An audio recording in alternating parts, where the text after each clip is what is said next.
Un avancement dans le dossier de financement d'Île-de-France Mobilité en grande difficulté. Valérie Pécresse, présidente de la région Île-de-France, a rencontré aujourd'hui la ministre de la Transition écologique, Barbara Pompili. Pour rappel, le 8 juillet dernier, Île-de-France Mobilité avait cessé de payer la SNCF et la RATP en cause des énormes pertes de recettes suite à la crise sanitaire. Les explications avec Barthélémy Bolo.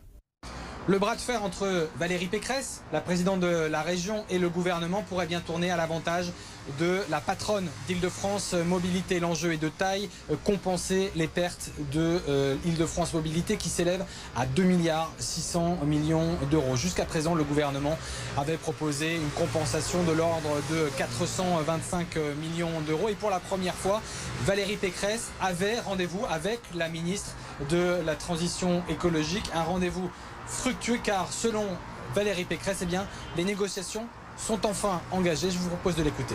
Eh bien écoutez, pour la première fois, je vois la lueur au bout du tunnel.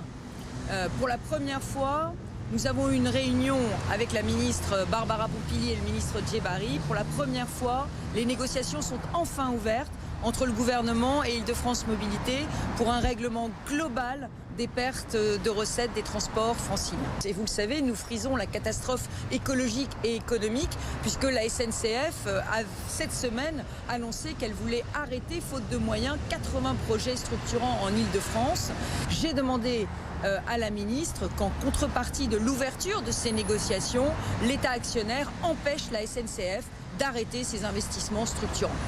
Pour le moment, il n'y a pas de calendrier, mais les équipes doivent se revoir très vite pour avancer dans ces négociations. Valérie Pécresse espère une résolution sur ce dossier d'ici la fin de l'été.